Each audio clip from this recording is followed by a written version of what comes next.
Hello and welcome to Shakespeare Project LA.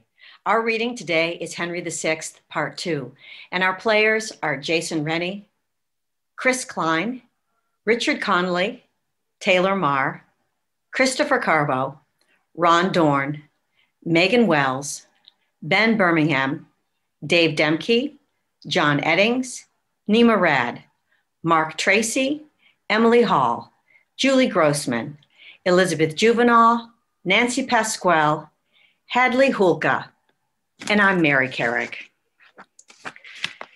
This week is a power-packed culmination of the events of Henry VI, Part 1. The political power struggles of Henry VI, Part 1 rapidly morph into literal life and death battles. King Henry grows up before our very eyes and dispatches the need for a protector, as does his bride, who is coaxed on by her lover, Suffolk. Both find their voices and stake their claims to what is rightfully theirs. The old guard is dispatched, none of it pretty, and if you fancy a good ghost story, wait and see what forces are conjured to further ambition. The Cade Rebellion plays foil to the main events, and the War of Roses heats up as new villains emerge. So sit back in your comfy chair and please enjoy William Shakespeare's Henry VI, Part 2.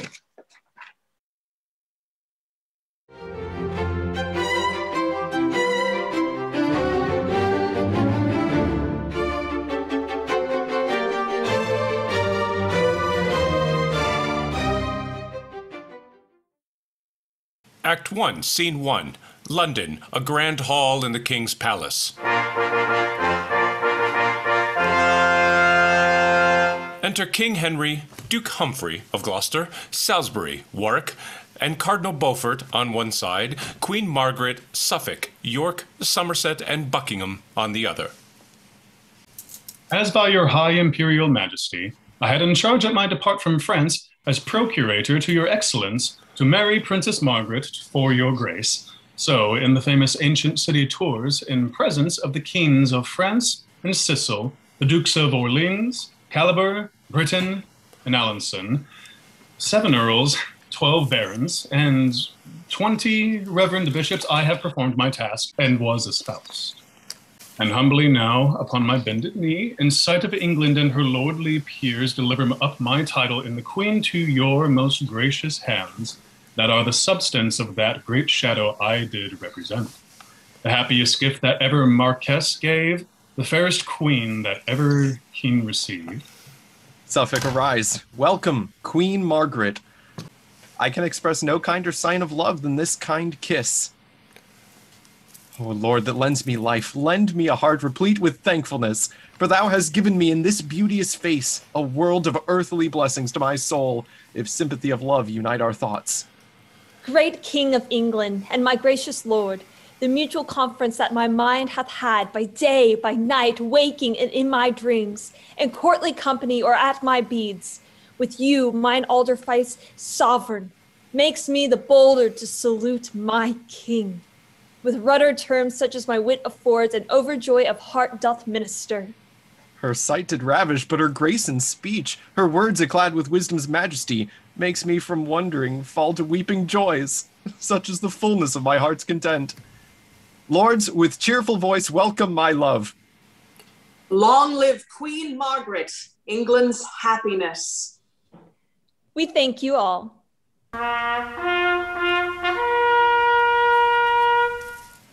My Lord Protector, so it please your grace, here are the articles of contracted peace between our sovereign and the French King Charles, for 18 months concluded by consent. Imprimis, it is agreed between the French King Charles and William de la Pole, Marquess of Suffolk, ambassador for Henry, King of England, that the said Henry shall espouse the Lady Margaret, daughter unto Regnier, King of Naples, Sicilia, and Jerusalem, and crowned her Queen of England ere the 30th of May next ensuing. Item, that the Duchy of Anjou and the County of Maine shall be released and delivered to the King her father. Uncle, how now? Pardon me. gracious lord, some sudden qualm hath struck me at the heart and dimmed my eyes. I can read no further. Uncle of Winchester, I pray read on. Item, it is further agreed between them that the duchies of Anjou and Maine shall be released and delivered to the king, her father, and she sent over of the King of England's own proper cost and charges without having any dowry. They please us well. Lord Marquis, kneel down. We here create thee the first Duke of Suffolk and girt thee with the sword. Cousin of York, we here discharge your grace from being regent in the parts of France till term of 18 months be full expired. Thanks, Uncle Winchester, Gloucester, York, Buckingham, Somerset, Salisbury, and Warwick. We thank you all for this great favor done in entertainment to my princely queen. Come, let us in, and with all speed provide to see her coronation be performed. Brave peers of England, pillars of the state, to you Duke Humphrey must unload his grief. Your grief, the common grief of all the land. What, did my brother Henry spend his youth, his valor, coin, and people in the wars? Did he so often lodge in open field, in winter's cold and summer's parching heat, to conquer France, his true inheritance? And did my brother Bedford toil his wits to keep by policy what Henry got?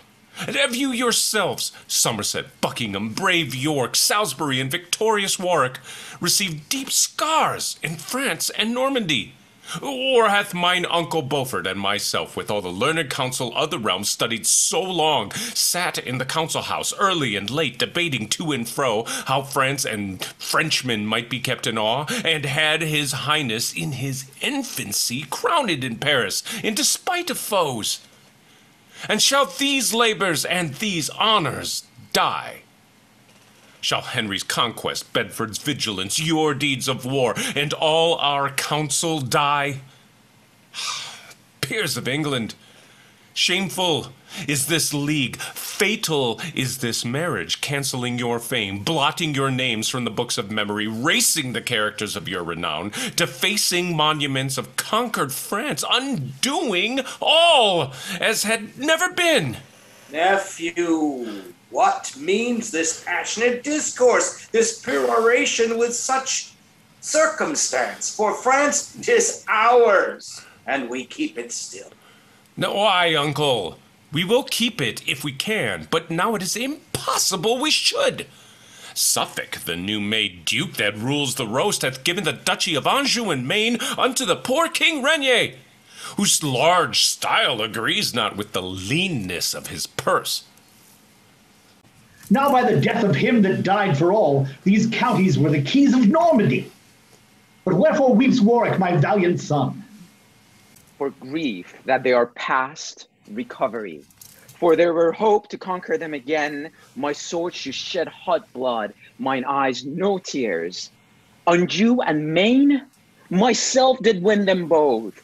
Those provinces these arms of mine did conquer, and are the cities that I got with wounds delivered up again with peaceful words. Mordieu. For Suffolk's duke, may he be Suffolk that dims the honour of this warlike isle. France should have torn and rent my very heart before I would have yielded to this league. I never read but England's kings have had large sums of gold and dowries with their wives, and our King Henry gives away his own to match with her that brings no vantages. A proper jest, and never heard before, that Suffolk should demand a whole 15th for costs and charges in transporting her. She should have stayed in France and starved in France before that. My lord of Gloucester, now you grow too hot. It was the pleasure of my lord the king. My lord of Winchester, I know your mind. 'Tis not my speeches that you do mislike, but 'tis my presence that doth trouble you. Rancor will out. Proud prelate, in thy face I see thy fury. If I longer stay, we shall begin our ancient bickerings. Lordings, farewell, and say when I am gone, I prophesied France will be lost ere long. So, there goes our protector in a rage. 'Tis known to you he is mine enemy, nay, more, an enemy unto you all. And no great friend, I fear me, to the king. Consider, lords, he is the next of blood and heir apparent to the English crown. Had Henry got an empire by his marriage and all the wealthy kingdoms of the West, there's reason he should be displeased at it. Look to it, lords. Let not his smoothing words bewitch your hearts. Be wise and circumspect. What though the common people favor him, calling him Humphrey, the good Duke of Gloucester, clapping their hands and crying with loud voice, "Jesu, maintain your royal excellence with God preserve the good Duke Humphrey." I fear me, lords, for all this flattering gloss, he will be found a dangerous protector. Why should he then protect our sovereign, he being of age to govern of himself?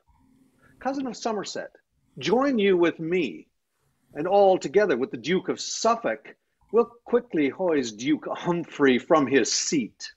This weighty business will not brook delay. I'll to the Duke of Suffolk presently. Cousin of Buckingham, though Humphrey's pride and greatness of his place be grief to us, yet let us watch the haughty cardinal. His insolence is more intolerable than all the princes in the land besides. If Gloucester be displaced, he'll be protector. Or thou or I, Somerset, will be protector, despite Duke Humphrey or the cardinal. Pride went before, ambition follows him. While these do labor for their own preferment, behooves it us to labor for the realm. I never saw but Humphrey, Duke of Gloucester, did bear him like a noble gentleman. Oft have I seen the haughty cardinal more like a soldier than a man of the church, as stout and proud as he were lord of all, swear like a ruffian and demean himself unlike the ruler of a commonweal. Warwick, my son, the comfort of my age, thy deeds, thy plainness, and thy housekeeping hath won the greatest favor of the commons, excepting none but good Duke Humphrey, and brother York. Thy acts in Ireland, in bringing them to civil discipline, thy late exploits done in the heart of France, when thou wert regent of our sovereign, have made thee feared and honored of the people. Join we together for the public good in what we can to bridle and suppress the pride of Suffolk and the cardinal with Somerset's and Buckingham's ambition. And as we may, cherish Duke Humphrey's deeds while they do tend the profit of the land. So God help Warwick, as he loves the land and common profit of his country. And so says York, for he hath greatest cause. Then let's make haste away and look unto the main. Unto the main. Oh, father, Maine is lost. That Maine which by main force Warwick did win, and would have kept so long as breath did last. Main chance, father, you meant, but I meant Maine, which I will win from France, or else be slain.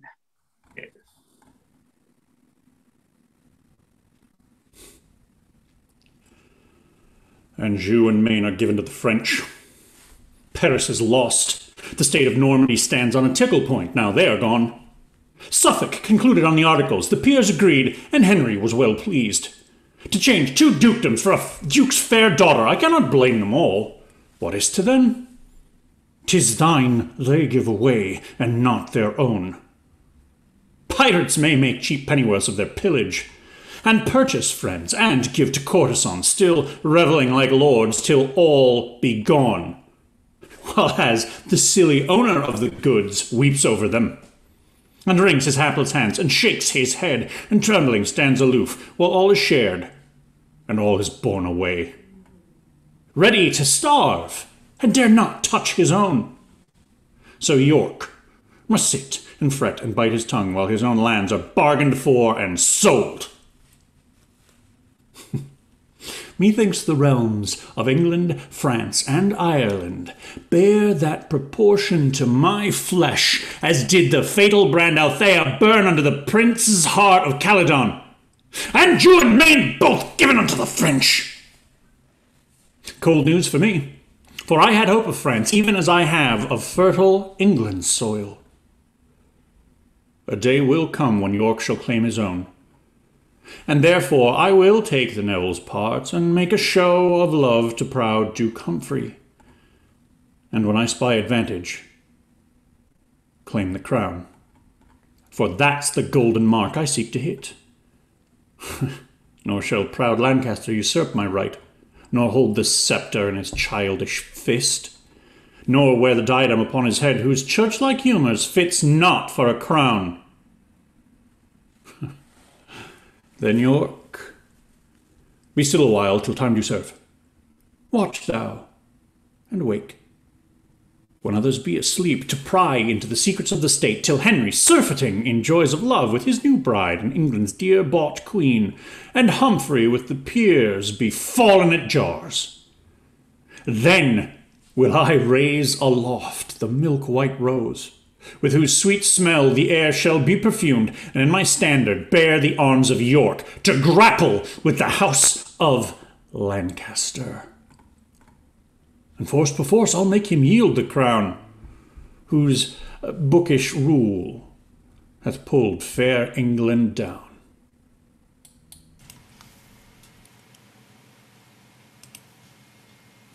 Act 1, Scene 2, the Duke of Gloucester's house. Enter Duke Humphrey and his wife Eleanor, the Duchess of Gloucester. Why droops my lord like overripened corn, hanging the head its Ceres' plenteous load? Why doth the great Duke Humphrey knit his brows, as frowning at the favours of the world? Why are thine eyes fixed to the sullen earth, gazing on that which seems to dim thy sight? What seest thou there? King Henry's diadem, encased with all the honours of the world? If so, gaze on and grovel on thy face, until thy head be circled with the same. Put forth thy hand, reach at the glorious gold. What, is it too short? I'll lengthen it with mine, and having both together heaved it up, we'll both together lift our heads to heaven, and nevermore abase our sight so low as to vouchsafe one glance unto the ground. Nell, sweet Nell, if thou dost love thy lord, banish the canker of ambitious thoughts, and may that hour when I imagine ill against my king and nephew, virtuous Henry, be my last breathing in this mortal world. My troublous dreams this night doth make me sad. What dream, my lord? Tell me, and I'll requite it with sweet rehearsal of my morning's dream. Methought, this staff, mine office badge in court was broke in twain, by whom I have forgot, but as I think it was by the cardinal. And on the pieces of the broken wand were placed the heads of Edmund, Duke of Somerset, and William de la Pole, first Duke of Suffolk. This was my dream. What it doth bode, God knows. Tut, it was nothing but an argument that he that breaks a stick of Gloucester's grove shall lose his head for his presumption. But list to me, my Humphrey, my sweet Duke. Methought I sat in the seat of majesty, in the Cathedral Church of Westminster, and in that chair where kings and queens were crowned, where Henry and Dame Margaret kneeled to me, and on my head did set the diadem. Eleanor, then I must chide outright. Presumptuous dame, ill-nurtured Eleanor, art thou not second woman in the realm, and the Protector's wife, beloved of him? Hast thou not worldly pleasure at command, above the reach or compass of thy thought? And wilt thou still be hammering treachery to tumble down thy husband and thyself from top of honor of disgrace's feet? Away from me, and let me hear no more. What? What, my lord?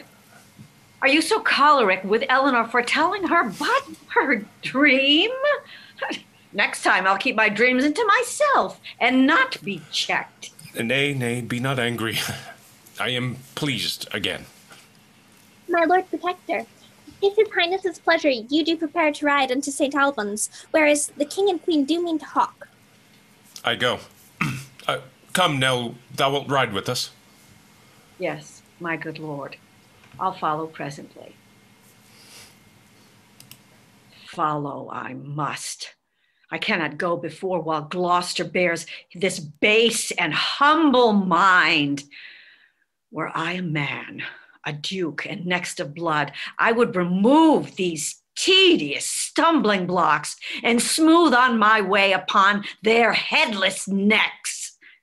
And being a woman, I will not be slack to play my part in fortune's pageant. Where are you there? Sir John? Nay, fear not, man. We are alone. Here's none but thee and I. Jesus preserve your royal majesty. What sayest thou, majesty? I am but grace. But by the grace of God and Hume's advice, your grace's title shall be multiplied. What sayest thou, man? Hast thou yet conferred with Marjorie Jourdain, the cunning witch, with Roger Bolingbroke, the conjurer? And will they undertake to do me good? This they have promised, to show your highness a spirit raised from depth of underground that shall make answers to such questions as by your grace shall be propounded him. It is enough. I'll think upon these questions. When from St. Albans we do make return, we'll see these things effected to the full. Here, Hume, take this reward. Make merry, man, with thy confederates in this weighty cause. Hume must make merry with the Duchess Gold. Marry, and shall. But, how now, Sir John Hume, seal up your lips, and give no words but mum. The business asketh silent secrecy. Dame Eleanor gives gold to bring the witch. Gold cannot come amiss, were she a devil. Yet have I gold flies from another coast. I dare not say from the rich cardinal and from the great and new-made Duke of Suffolk, yet I do find it so. For, to be plain, they, knowing Dame Eleanor's aspiring humor, have hired me to undermine the Duchess and buzz these conjurations in her brain. They say a crafty knave does need no broker, yet am I Suffolk and the Cardinal's broker. Hume, if you take not heed, you shall go near to call them both a pair of crafty knaves. Well, so it stands. And thus I fear at last Hume's knavery will be the Duchess' rack, and her attainture will be Humphrey's fall. Sort how it will, I shall have gold for all.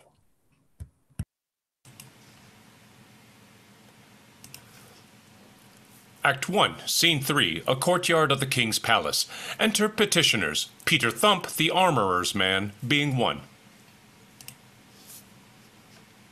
My masters, let's stand close by. My Lord Protector will come this way by, and then we may deliver our supplications in the quill. Mary, the Lord protect him, for he's a good man. Jesu bless him. Here he comes, methinks, and the Queen with him. I'll be the first, sure. Come back, fool. This is the Duke of Suffolk, and not my Lord Protector. How now, fellow? Wouldst anything with me? I pray, my lord, pardon me. I took you for my Lord Protector. To my Lord Protector. Are your supplications to his lordship? Let me see them. What is thine? Mine is, and please your grace, against John Goodman, my Lord Cardinal's man, for keeping my house and lands and wife and all from me. Ooh, thy wife too. That's some run indeed. What's yours? Let's hear. Against the Duke of Suffolk for enclosing the commons of Melford. How now, Sir Knave? Alas, sir, I am but a poor petitioner of our whole township. Against my master, Thomas Horner, for saying the Duke of York was rightful heir to the crown. What sayst thou? Did the Duke of York say he was rightful heir to the crown? That my master was? No, forsooth. My master said that he was, and that the king was an usurper. Who's there? Take this fellow in, and send for his master with a pursuivant presently. We'll hear more of your matter before the king. And as for you that love to be protected under the wings of our protector's grace, begin your suits anew and sue to him. Away, base Collins! Suffolk, let them go. Let's be gone. My Lord Suffolk, say, is this the guise, is this the fashions in the court of England? Is this the government of Britain's isles, and this the royalty of the Albans king? What? Shall King Henry be pupil still under the Shirley Gloucester's governance? Am I a queen in title and in style, and must be made a subject to a duke? I tell thee, Pole, when in the city towers thou ranst a tilt in honor of my love, and stolest away the ladies' hearts of France, I thought King Henry had resembled thee in courage, courtship, and proportion. But all his mind is bent to holiness, to number Ave Marias on his beads. His champions are the prophets and apostles, his weapons holy saws of sacred wit. His study in his tilt yard and his loves are brazen images of canonized saints. I would the College of the Cardinals would choose him pope and carry him to Rome and set the triple crown upon his head. That were a state fit for his holiness. Madam, be patient. As I was cause your highness came to England, so will I in England work your grace's full content. Besides the haughty protector, we have Beaufort, the imperious churchman, Somerset, Buckingham, the grumbling York, and not the least of these can do more than the King of England. And he of these can do most of all, cannot do more in England than the Nevilles. Salisbury and Warwick are no simple peers. All these lords do vex me half as much as that proud dame, the Lord Protector's wife. She sweeps it through the court with troops of ladies, more like an empress than Duke Humphrey's wife. Strangers in court do take her for the queen. She bears a duke revenues on her back, and in her heart she scorns a poverty. Shall I not live to be avenged on her? Contemptuous, base-born callet as she is, she vaunted amongst her minions the other day. The very train of her worse-wearing gown was better worth than all of my father's lands, till Suffolk gave 2 dukedoms for his daughter. Madam, myself have limbed a bush for her, and placed a choir of such enticing birds that she will light to listen to the lays, and never mount to trouble you again. So let her rest. And, madam, list to me, for I am bold to counsel you in this case, although we fancy not the cardinal, yet must we join with him, and with the lords, till we have brought Duke Humphrey in disgrace. As for the Duke of York, this late complaint will make but little for his benefit. So, one by one, we'll weed them all at last, and you yourself shall steer the happy helm. My part, noble lords, I care not which, or Somerset or York, all's one to me. If York will demean himself in France, then let him be denied the regentship. If Somerset be unworthy of the place, let York be regent. I will yield to him. Whether your grace be worthy, yea or no, dispute not that. York is the worthy heir. Ambitious Warwick, let thy betters speak. The cardinal's not my better in the field. All in this presence are thy betters, Warwick. Warwick may live to be the best of all. Peace, son, and show some reason, Buckingham, why Somerset should be preferred in this. Because the king, forsooth, will have it so. Madam, the king is old enough himself to give his censure. These are no women's matters. If he be old enough, what needs your grace to be protector of his excellence?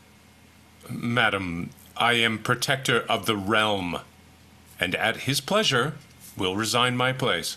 Resign it, then, and leave thine insolence. Since thou wert king, as who is king but thou, the commonwealth hath daily run to wrack. The dauphin hath prevailed beyond the seas, and all the peers and nobles of the realm have been as bondmen to thy sovereignty. The commons hast thou racked, the clergy's bags are lank and lean with thy extortions. Thy sumptuous buildings and thy wife's attire have cost a mass of public treasury. Thy cruelty in execution upon offenders hath exceeded law and left thee to the mercy of the law. Thy sale of offices and towns in France, if they were known as the suspect is great, would make thy quickly hop without thy head.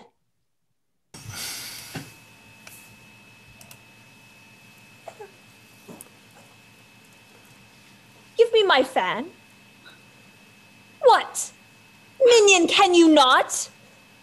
I cry you mercy, madam. Was it you? Was it I? Yea, it was, proud French woman. Could I come near your beauty with my nails, I'd set my 10 commandments in your face. Sweet aunt, be quiet. 'Twas against her will. Against her will, good king. Look to it in time. She'll hamper thee and dangle thee like a baby. Though in this place, most master, wear no breeches, she shall not strike Dame Eleanor unrevenged. Lord Cardinal, I will follow Eleanor and listen after Humphrey how he proceeds. She's tickled now. Her fume needs no spurs. She'll gallop far enough to her destruction. Now, lords, my choler being o'erblown with walking once about the quadrangle, I come to talk of Commonwealth affairs. As for your spiteful, false objections, prove them, and I lie open to the law. But God in mercy so deal with my soul as I in duty love my king and country. But to the matter we have in hand, I say, my sovereign, York is the meetest man to be your regent in the realm of France. Before we make an election, give me leave to show some reason of no little force that York is most unmeet of any man. I'll tell thee, Suffolk, why I am unmeet. First, for I cannot flatter thee in pride. Next, if I be appointed for the place, my lord of Somerset will keep me here without discharge, money, or furniture till France be won into the Dauphin's hands. Last time I danced attendance on his will, till Paris was besieged, famished, and lost. That can I witness, and a fouler fact did never traitor in the land commit. Peace, headstrong Warwick. Image of pride, why should I hold my peace? Because here is a man accused of treason. Pray God the Duke of York excuse himself. Doth anyone accuse York for a traitor? What means thou, Suffolk? Tell me, what are these? Please it your majesty, this is the man that doth accuse his master of high treason. His words were these, that Richard, Duke of York, was rightful heir unto the English crown, and that your majesty was a usurper. Say, man, were these thy words? And to please your majesty, I never said nor thought such a matter. God is my witness. I am falsely accused by the villain. By these 10 bones, my lord, he did speak them to me in the garret one night, as we were scouring my lord of York's armor. Base dunghill villain and mechanical, I'll have thy head for this thy traitor's speech. I do beseech your royal majesty, let him have all the rigor of the law. Alas, my lord, Hang me if I ever spake the words. My accuser is my prentice, and when I did correct him for his fault the other day, he did vow upon his knees he would be even with me. I have a good witness of this. Therefore, I beseech your majesty, do not cast away an honest man for a villain's accusation. Uncle, what shall we say to this in law? This doom, my lord, if I may judge, let Somerset be regent or the French, because in York this breeds suspicion, and let these have a day appointed them for single combat in convenient place, for he hath witness of his servant's malice. This is the law, and this Duke Humphrey's doom. I humbly thank your royal majesty. And I accept the combat willingly. My lord, I cannot fight. For God's sake, pity my case. The spite of man prevaileth against me. O Lord, have mercy upon me. I shall never be able to fight a blow. Oh, my lord, my heart. Sirrah, or you must fight or else be hanged. Away with them to prison, and the day of combat shall be the last of the next month. Come, Somerset, we'll see thee sent away.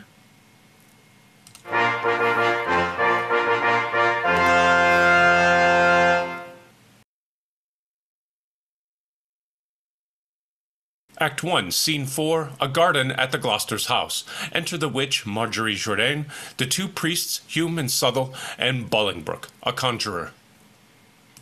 Come, my masters. The Duchess, I tell you, expects performance of your promises. Master Hume, we are therefore provided. Will her ladyship behold and hear our exorcisms? Aye, what else? Fear you not her courage. I have heard of her reported to be a woman of invincible spirit, but it shall be convenient, Master Hume, that you be by her aloft, while we be busy below. And so I pray you, go in God's name and leave us. Mother Jourdain, be you prostrate and grovel on the earth. John Southwell, read you, and let us begin our work. Well said, my masters, and welcome all to this gear, the sooner the better. Patience, good lady. Wizards know their times. Deep night, dark night, the silent of the night, the time of night when Troy was set on fire, the time when screech owls cry and band dogs howl, and spirits walk and ghosts break open their graves, the time bets fists the work we have at hand. Madam, sit you and fear not. Whom we raise, we shall make fast with a hollow verge. Conjuro te, conjuro te, conjuro te.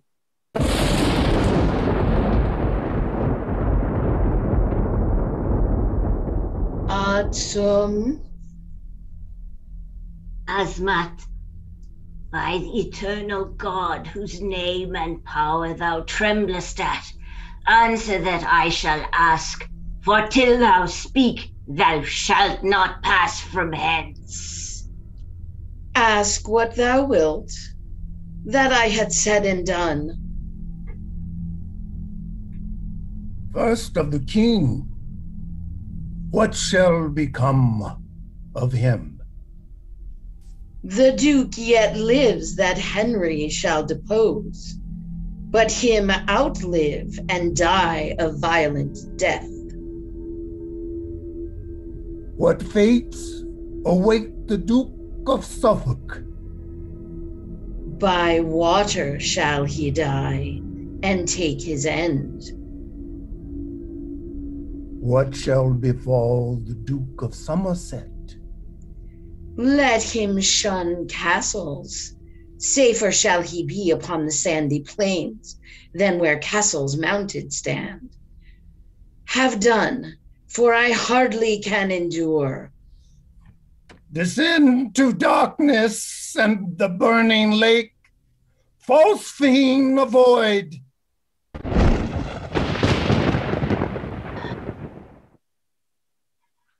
Lay hands upon these traitors and their trash. Beldam, I think we watched you at an inch. What, madam, are you there? The king and Comweal are deeply indebted for this piece of pains. My lord protector will, I doubt it not, see you well guerdoned for these good deserts. Not half so bad as thine to England's king, injurious duke, that threats where's there's no cause. True, madam, none at all. What call you this? Away with them. Let them be clapped up close and kept asunder. You, madam, shall with us. Stafford, take her to thee. We'll see your trinkets here all forthcoming. All away. Lord Buckingham, methinks you watched her well. A pretty plot, well chosen to build upon. Now, pray, my lord, let's see the devil's writ. What have we here? The Duke yet lives that Henry shall depose, but him outlive and die a violent death. But this is just iote aecida Romanos vincere posse. Well, to the rest. Tell me what fate awaits the Duke of Suffolk. By water shall he die and take his end. What shall betide the Duke of Somerset? Let him shun castles. Safer shall he be upon the sandy plains than where castles mounted stand. Come, my lord, these oracles are hardly attained and hardly understood. The king is now in progress towards St. Albans, with him the husband of this lovely lady. Thither goes these news as fast as horse can carry them. A sorry breakfast for my lord protector. Your grace shall give me leave, my lord of York, to be the post in hope of this reward. At your pleasure, my good lord. Who's within there? Ho! Invite my lords of Salisbury and Warwick to sup with me tomorrow night. Away!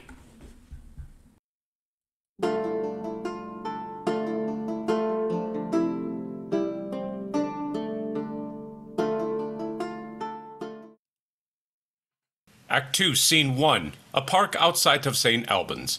Enter King Henry, Queen Margaret, Gloucester, the Lord Protector, Cardinal Beaufort, and Suffolk. Believe me, lords, for flying at the brook, I not seen better sport these 7 years' day. Yet, by your leave, the wind was very high, and 10 to 1 old Joan had not gone out. But what a point, my lord, your falcon made, and what a pitch she flew above the rest, to see how God in all his creatures works. Yea, man and birds are fain of climbing high. No marvel, and like your majesty, my lord protector's hawks do tower so well. They know their master loves to be aloft and bears his thoughts above his falcon's pitch. My lord, 'tis but a base ignoble mind that mounts no higher than a bird can soar. I thought as much. He would be above the clouds. Aye, my lord cardinal, how think you by that? Were it not good your grace should fly to heaven? The treasury of everlasting joy. Thy heaven is on earth. Thine eyes and thoughts beat on a crown, the treasure of thy heart. Pernicious protector, dangerous peer, that smoothest it so with king and commonweal. What, Cardinal, is your priesthood grown so peremptory, huh? Tentane animus celestibus aire. Churchmen so hot. Good uncle, hide such malice. With such holiness, can you do it? No malice, sir. No more than will become so good a quarrel and so bad a peer. As who, my lord? Why, as you, my lord, and like your lordly lord protectorship. Why, Suffolk, England knows thine insolence. And thy ambition, Gloucester? I prithee peace, good queen, and wet not on these furious peers, for blessed are the peacemakers on earth. Let me be blessed for the peace I make against this proud protector with my sword. Faith, holy uncle, would 'twere come to that. Marry, when thou darest. Make up no factious numbers for the matter. In thine own person, answer thy abuse. Aye, where thou darest not peep.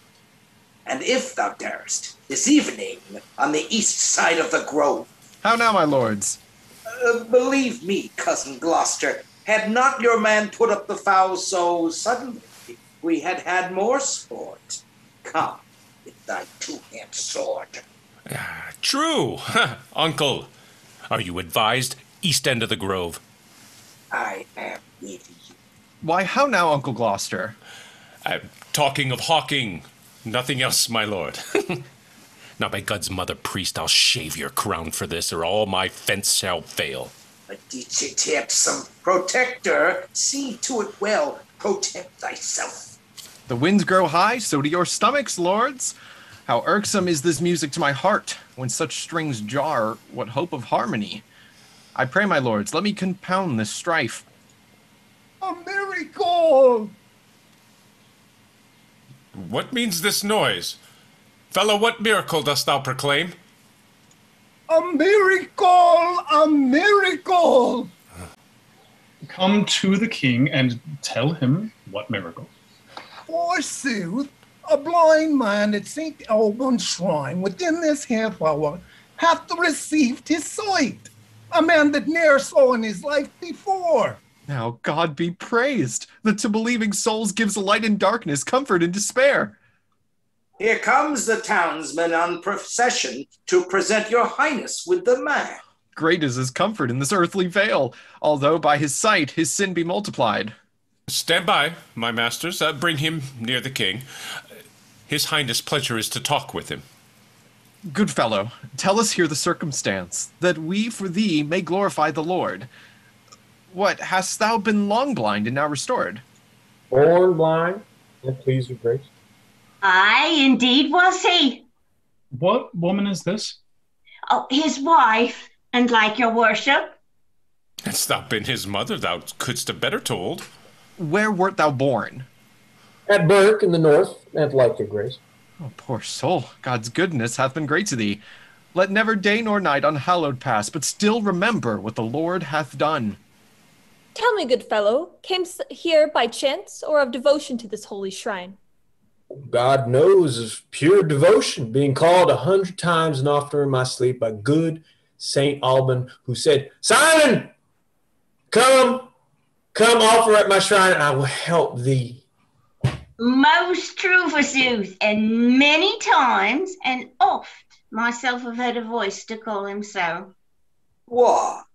Art thou lame? Oh, God Almighty help me. How camest thou so? I fall off a tree. A plum tree, master. How long hast thou been blind? Oh, born so, master. What, and wouldst climb a tree? But that in all my life when I was a youth. Too true, and bought his climbing very dear. Mass, thou lovest plums well, that wouldst venture so. Alas, good master, my wife desired some damsels and made me climb. The danger of my life. Subtle knave, and it shall not serve. Let me see thine eyes. Wink now. Now open them. In my opinion, yet thou seest not well. Yes, master, clear as day. Thank God and St. Alban. Sayest thou me so? What color is this cloak of? Red, master, red as blood. Oh, why, that's well said. And what color is my gown of? Black, forsooth, coal black as jet. Why, then thou knowest what color jet is of. And yet I think jet he did never see.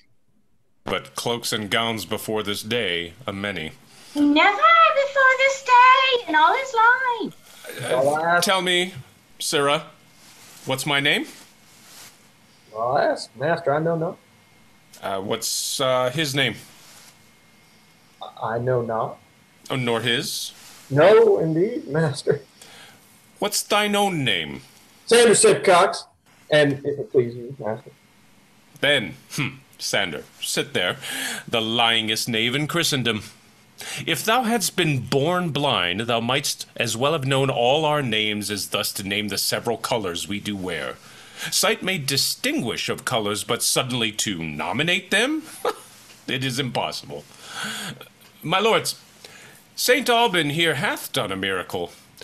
And would you not think his cunning to be great that could restore this cripple to his legs again? Oh, master, that you could. My masters of St. Albans, have you not beadles in your town and things called whips? Yes, my lord, if it please your grace. Yes. Then send for one presently. Sirrah, go fetch the beetle hither straight. Now, fetch me a stool hither by and by. Thank you. Now, Sirrah, if you mean to save yourself from whipping, leap me over this stool and run away. Oh, master, I'm not able to stand alone. You go about to torture me in vain. Well, sir, we must have you find your legs. Sirrah, Beetle, whip him till he leap over that same stool. I will, my lord. Come, Sirrah, off with your doublet quickly. Alas, master, what shall I do? I'm not able to stand. A miracle! Oh, God, seest thou this and bearest so long? It made me laugh to see the villain run. Follow the knave and take this drab away. Alas, sir, we did it for pure need. Let them be whipped through every market town till they come to Berwick, from whence they came. Duke Humphrey has done a miracle today. True, and made the lame to leap and fly away. Ah, but you have done more miracles than I. You made, in a day, my lord, whole towns to fly. What tidings with our cousin Buckingham? Such as my heart doth tremble to unfold. A sort of naughty persons lewdly bent under the countenance and confederacy of Lady Eleanor, the Protector's wife, the ringleader and head of all this rout, have practiced dangerously against your state, dealing with witches and with conjurers, whom we have apprehended in the fact, raising up wicked spirits from underground, demanding of King Henry's life and death, and other of your highness's privy council, as more at large your grace shall understand. And so, my lord protector, by this means your lady is forthcoming yet at London. This news, I see, hath turned your weapon's edge. 'Tis like, my lord, you will not keep your hour. Ambitious churchman, leave to afflict my heart.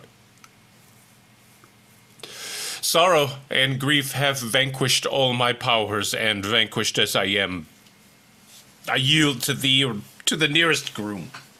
God, what mischiefs work the wicked ones, heaping confusion on their own heads thereby. Gloucester, see here the tincture of thy nest, and look thyself be faultless, thou wert best. Madam! For myself, to heaven I do appeal, how I have loved my king and commonweal. For my wife, I know not how it stands. Sorry I am to hear what I have heard. Noble she is, but if she have forgot honor and virtue, and conversed with such as like to pitch defile nobility, I banish her my bed and company, and give her as a prey to law and shame, that hath dishonored Gloucester's honest name. Well, for this night, we will repose us here. Tomorrow toward London back again, to look into this business thoroughly, and call these foul offenders to their answers, and poise the cause in justice equal scales, whose beam stands sure, whose rightful cause prevails.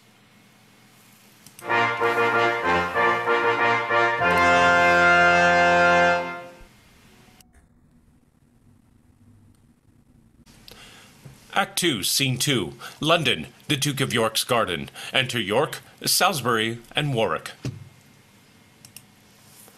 Now, my good lords of Salisbury and Warwick, our simple supper ended, give me leave in this close walk to satisfy myself in craving your opinion of my title, which is infallible to England's crown.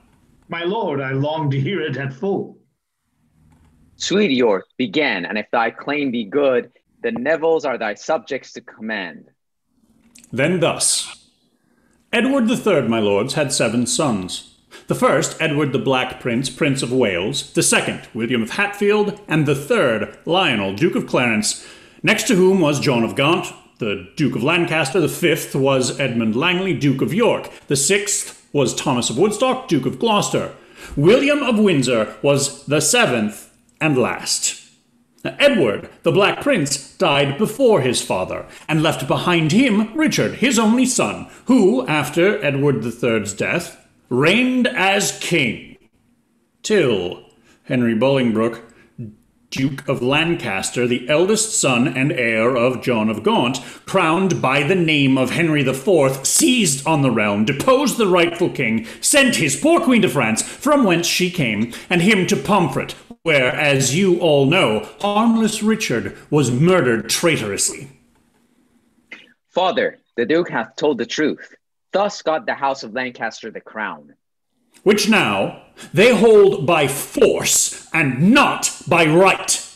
For Richard, the first son's heir, being dead, the issue of the next son should have reigned. But William of Hatfield died without an heir. The third son, Duke of Clarence, from whose line I claim the crown, had issue. Philippa, a daughter, who married Edmund Mortimer, Earl of March. Edmund had issue Roger, Earl of March. Roger had issue Edmund, Anne, and Eleanor. This Edmund, in the reign of Bolingbroke, as I have read, laid claim unto the crown, and but for Owen Glendower had been king, who kept him in captivity till he died. But to the rest. His eldest sister, Anne, my mother, being heir unto the crown, married Richard, Earl of Cambridge, who was son to Edmund Langley, Edward III's 5th son. By her I claim the kingdom. She was heir to Roger, Earl of March, who was the son of Edmund Mortimer, who married Philippa, sole daughter unto Lionel, Duke of Clarence. So, if the issue of the elder son succeed before the younger, I am king. What plain proceeding is more plain than this? Henry doth claim the crown from John of Gaunt, the 4th son. York claims it from the 3rd. Till Lionel's issue fails, his should not reign. It fails not yet, but flourishes in thee and in thy sons, fair slips of such a stock. Then, Father Salisbury, kneel we together. And in this private plot be we the first that shall salute our rightful sovereign with honor of his birthright to the crown.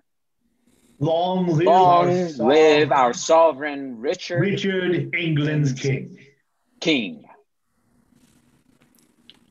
We thank you, lords.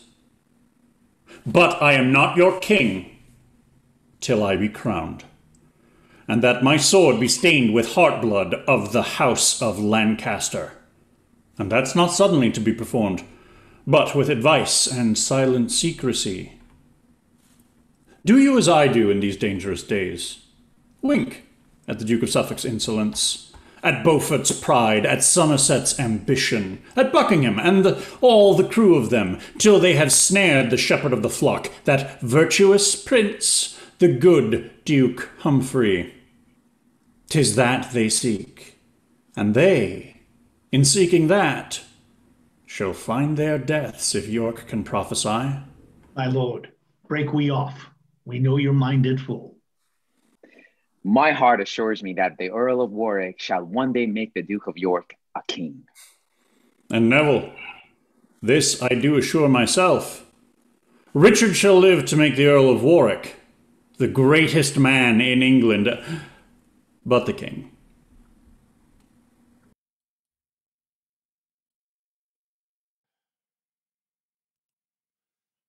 Act 2, Scene 3, the King's Court of Justice in London.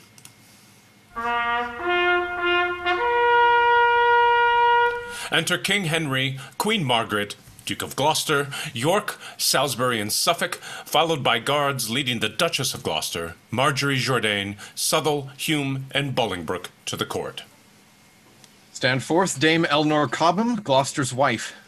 In sight of God and us, your guilt is great. Receive the sentence of the law for sins such as by God's book are judged by death. You four, from hence to prison back again, from thence unto the place of execution. The witch in Smitherfield shall be burnt to ashes, and you three shall be strangled on the gallows. You, madam, for you are more nobly born, despoiled of your honor in your life, shall, after 3 days open penance done, live in your country here in banishment, with Sir John Stanley in the Isle of Man. Welcome is banishment. Welcome were my death. Eleanor, the law thou seest hath judged thee. I cannot justify whom the law condemns. Mine eyes are full of tears, my heart of grief. Free. This dishonor in thy age will bring thy head with sorrow to the ground. I beseech your majesty, give me leave to go. Sorrow would solace and mine age would ease. Stay, Humphrey, Duke of Gloucester. Ere thou go, give up thy staff. Henry will to himself protector be, and God shall be my hope, my stay, my guide, and lantern to my feet. And go in peace, Humphrey, no less beloved than when thou wert protector to thy king. I see no reason why a king of years should be to be protected like a child. God and King Henry govern England's realm. Give up your staff, sir, and the king his realm. My staff. Here, noble Henry, is my staff. As willingly do I the same resign as ere thy father, Henry, made it mine. And e'en as willingly at thy feet I leave it, as others would ambitiously receive it. Farewell, good king. When I am dead and gone, may honorable peace attend thy throne.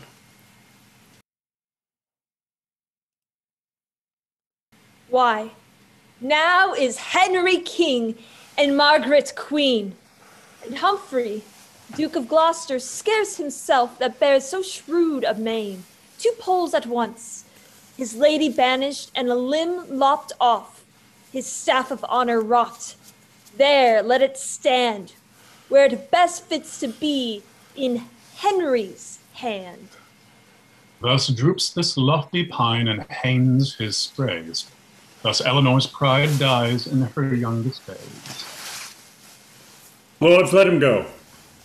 Please it your majesty, this is the day appointed for the combat, and ready are the appellant and defendant, the armorer and his man, to enter the list. So please your highness to behold the fight. Aye, good my lord, for purposely therefore left I the court to see this quarrel tried. In God's name, see the lists and all things fit. Here let them end it, and God defend the right. I never saw a fellow worse bestead or more afraid to fight than is the appellant, the servant of this armorer, my lords. Here, neighbor Horner, I drink to you in a cup of suck, and fear not, neighbor, you shall do well enough. And here, neighbor, is a cup of charnicle. And here's a pot of good double beer, neighbor. Drink, and fear not your man. Oh, let it come, my faith, and I pledge you all a fig for Peter. Dear Peter, I drink to thee, and be not afraid. Be merry, Peter, and fear not thy master. Fight for credit of apprentices. I thank you all. Drink and pray for me, I pray you, for I think I have taken my last draught in this world. Here, Robin, and if I die, I give thee my apron. And Will, thou shalt have my hammer. And here, Tom, take all the money that I have. Oh, Lord, bless me, I pray God, for I am never able to deal with my master. He hath learnt so much fence already. Leave your drinking and fall to blows. Sirrah, what's thy name? Peter, forsooth. Peter. What more? Thump. Thump. Then see thou thump thy master well. Masters, I am come hither, as it were, upon my man's instigation, to prove him a knave and myself an honest man. And touching the Duke of York, I will take my death. I never meant him any ill, nor the king, nor the queen. And therefore, Peter, have at thee with a downright blow. Dispatch! This knave's tongue begins to double. Sound trumpets! Alarum to the combatants!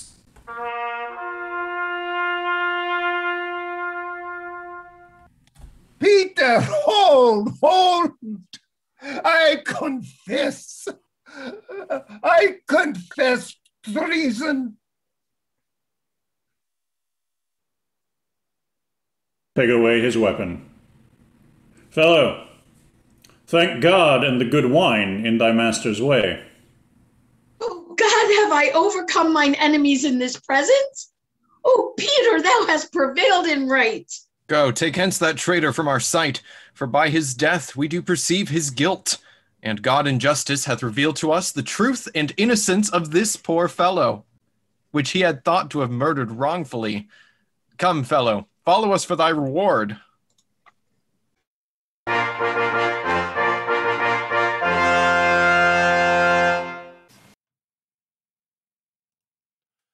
Act 2, Scene 4, a street in London. Enter Duke Humphrey of Gloucester with servants in mourning cloaks. Well, thus sometimes hath the brightest day a cloud, and after summer evermore succeeds barren winter with his wrathful nipping cold. So cares and joys abound as seasons fleet. Sirs, what's o'clock? 10, my lord. 10 is the hour that was appointed me to watch the coming of my punished Duchess. Uneath may she endure the flinty streets to tread them with her tender-feeling feet. Sweet Nell, ill can thy noble mind brook the abject people gazing on thy face with envious looks, laughing at thy shame that erst did follow thy proud chariot wheels when thou didst ride in triumph through the streets. Oh, but soft. I think she comes, and I'll prepare my tear-stained eyes to see her miseries. So please, your grace, we'll take her from the sheriff. No! Stir not for your lives. Let her pass by. Are you, my lord, to see my open shame? Now thou dost penance too. Look how they gaze. See how the giddy multitude do point and nod their heads and throw their eyes on me. Ah, Gloucester, hide thee from their hateful looks, and in thy closet pent-up rue my shame, and ban thine enemies, both mine and thine. Be patient, gentle Nell. Forget this grief. Ah, Gloucester, forget me to forget myself? For whilst I think I am thy married wife, and thou a prince, protector of this land, methinks I should not thus be led along, mailed up in my shame, with papers on my back, and followed with a rabble that rejoice to see my tears and hear my deep-fet groans. The ruthless flint doth cut my tender feet, and when I start, the envious people laugh and bid me be advised how I tread. Ah, Humphrey, can I bear this shameful yoke? Trowest thou that ever I'll look upon the world, or count them happy that enjoys the sun? No, dark shall be my light and night my day. To think upon my pomp shall be my hell. Sometimes I'll say I am Duke Humphrey's wife, and he a prince and ruler of the land. Yet so he ruled, and such a prince he was, as he stood by, whilst I, his forlorn duchess, was made a wonder and a pointing stock to every idle rascal follower. But be thou mild, and blush not at my shame, nor stir nothing till the axe of death hang over thee as sure it shortly will. For Suffolk, he that couldn't do all in all, with her that hated thee and hates us all, and York and the impious Beaufort and that false priest, have all limed bushes to betray thy wings. And fly thou how thou canst, and tangle thee. But fear not, thou, until thy foot be snared, nor never seek prevention of thy foes. No, forbear. Thou aim'st all awry. I must offend before I be attainted. And had I 20 times so many foes, and each of them had 20 times their power, all these could not procure me any scath, so long as I am loyal, true, and crimeless. Wouldst have me rescue thee from this reproach? Yet thy scandal were not wiped away, but I in danger for the breach of law. The greatest help is quiet, gentle Nell. I pray thee, sort thy heart to patience. These few days' wonders will be quickly worn. Summon your grace to His Majesty's Parliament holden at Barry, the 1st of this next month. And my consent ne'er asked herein before. This is close dealing. Well, I will be there. By Nell, I take my leave. And Master Sheriff, let not her penance exceed the king's commission. An it please your grace, here my commission stays. And Sir John Stanley is appointed now to take her with him to the Isle of Man. Must you, Sir John, protect my lady here? So I am given charge. May it please your grace. And treat her not the worse, in that I pray you use her well. The world may laugh again, and I may live to do you kindness, if you do it her. So, Sir John, farewell. What? Gone, my lord, and bid me not farewell? Witness my tears, I cannot stay to speak. Art thou gone too? All comfort go with thee, for none abides with me. My joy is death. Death, at whose name I have oft been afeared, because I wished this world's eternity. Stanley, I prithee go and take me hence. I care not whither, for I beg no favor. Only convey me where thou art commanded. Why, madam, that is to the Isle of Man. There to be used according to your state. That's bad enough, for I am but reproach. And shall I then be used reproachfully? Like to a duchess and Duke Humphrey's lady. According to that state you shall be used. Sheriff, farewell, and better than I fare. Although thou hast been conduct of my shame. It is my office. And madam, pardon me. Aye. Farewell. Thy office is discharged. Come, Stanley. Shall we go? Madam, your penance done. Throw off this sheet and go we to attire you for our journey. My shame will not be shifted with my sheet. No, it will hang upon my richest robes and show itself. Attire me how I can. Go, lead the way. I long to see my prison.